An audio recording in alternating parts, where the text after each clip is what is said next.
আসসালামু আলাইকুম। Hello everyone, সবাই কেমন আছেন? আশা করি সবাই ভালো আছেন।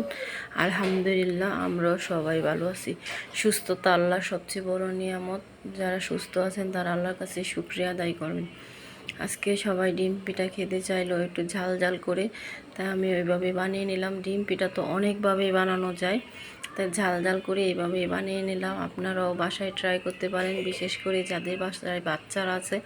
বাচ্চারা এই পিঠাটা অনেক বেশি পছন্দ করে, তবে কাঁচামরিচটা একটু নাও দিতে পারেন বাচ্চারা যদি ঝাল খেতে পছন্দ না করে। আমি তো অল্প কাঁচামরিচ কুচি, পেঁয়াজ কুচি, ধনিয়া পাতা, আস্ত জিরা দিয়েছি, 2টা ডিম ভেঙে দিয়েছি। ব্যাটারটা যদি বেশি ঘন হয়ে যায় তাহলে অল্প একটু পানি দেবেন, না হলে ডিমেই হয়ে যাবে।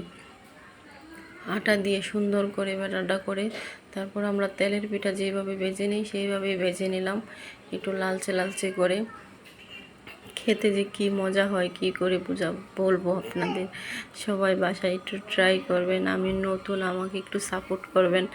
সবাই একটু ফলো, লাইক, কমেন্ট করবেন, একটু শেয়ার করবেন, নতুনদের পাশে থাকবেন।